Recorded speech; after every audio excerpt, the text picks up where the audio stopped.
नमस्कार, एनबीसी देख रहे हैं आप। मैं आपके साथ रत्नेश पांडे। पूर्व बाहुबली सांसद दिवंगत मोहम्मद शहाबुद्दीन की पत्नी हेना साहब को लेकर के बड़ी जो खबर आ रही है, आपको बता दें कि बीते कई दिनों से राज्यसभा का जब से टिकट आरजेडी की तरफ से क्लियर हुआ है, लगातार हेना साहब को लेकर के चर्चाएं जो हैं वो तेज़ होती हुई नज़र आ रही है। बता दें आपको कि मोहम्मद शहाबुद्दीन की पत्नी हेना साहब ने जैसे ही आरजेडी की टिकट पर 2 सीटों पर कैंडिडेट्स के नाम फाइनल हुए, उन्होंने आनंद फानन में सिवान में एक प्रेस कॉन्फ्रेंस बुलाई और प्रेस कॉन्फ्रेंस करने के साथ ही उन्होंने राजद परिवार छोड़ने का फैसला का इंडिकेशन दे दिया।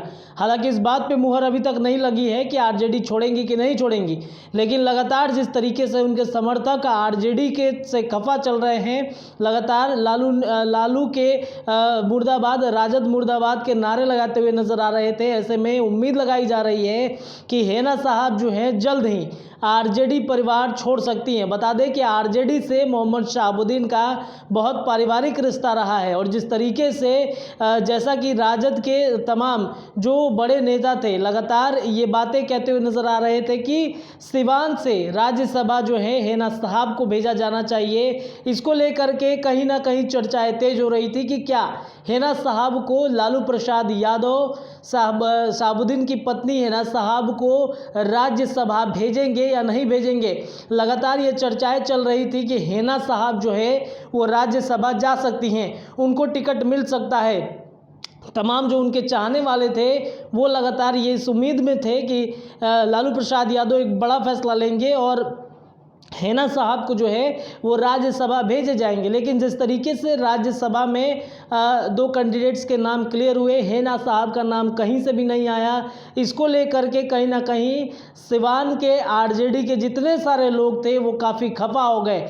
बता दें आपको कि शहाबुद्दीन लगातार आरजेडी से उनका कहीं पारिवारिक रिश्ता रहा है और शहाबुद्दीन के चाहने वाले न सिर्फ सिवान में बल्कि बिहार और देश विदेशों में भी हैं। ऐसे में आरजेडी हैं वो ये बात कह रहे हैं कि अगर हेना साहब आरजेडी परिवार छोड़ेंगी तो आरजेडी को एक भारी नुकसान जो है वो भारी नुकसान जो है वो झेलना पड़ सकता है, क्योंकि जिस तरीके से मोहम्मद शहाबुद्दीन चर्चा में रहे हैं, जिस तरीके से उनके चाहने वाले, उनके जो फैंस हैं वो न सिर्फ बिहार में, न सिर्फ सिवान में बल्कि पूरे देश भर में और यहाँ तक कि विदेशों में भी उनके चाहने वाले हैं। ऐसे में आरजेडी को कहीं ना कहीं इससे भारी नुकसान का सामना करना पड़ सकता है। लेकिन जिस तरीके से हेना साहब ने प्रेस कॉन्फ्रेंस बुलाया, नाम क्लियर नहीं हुआ, लेकिन उन्होंने इंडिकेशन दे दिया कि आने वाले दिनों में वो आरजेडी से जो है वो गुड बाय कह सकती हैं। और अब जो उम्मीद लगाई जा रही है कि सिवान के लिए,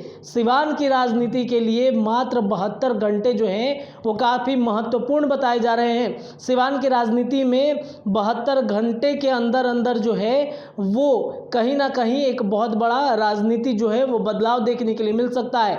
लगातार कई लोग ये बातें कहते हुए नजर आ रहे थे, आरजेडी के कई करीबी लोग जो है हेना साहब के, माफ़ कीजिएगा, हेना साहब के जितने सारे करीबी लोग हैं वो ये बात कहते हुए नजर आ रहे हैं कि मात्र 72 घंटे के अंदर में हेना साहब एक बड़ा फैसला ले सकती हैं। जिस तरीके से राज्यसभा भेजे जाने की चर्चाएं चल रही थी, हेना साहब को राज्यसभा नहीं भेजा गया। ऐसे में सिवान के जितने सारे आरजेडी के साथ ही शहाबुद्दीन के जितने सारे समर्थक थे वो कहीं ना कहीं आरजेडी से नाराज चल रहे हैं और आरजेडी से नाराज होने के बाद से ये कहीं ना कहीं अब जो है हेना साहब को इस पे फैसला लेना होगा कि आने वाले वक्त में क्या कुछ हो सकता है। लेकिन कई लोग ये बातें कहते नजर आ रहे हैं कि सिवान की राजनीति के लिए 72 घंटे काफ़ी महत्वपूर्ण है। 72 घंटे में बहुत कुछ बदलाव देखने के लिए मिल सकता है। उम्मीद जताई जा रही है कि हेना साहब जदयू में शामिल होंगी, लेकिन इस बात की पुष्टि अभी तक नहीं हुई है वो किस पार्टी में शामिल होंगी, ये तो अब आने वाला समय ही तय करेगा। लेकिन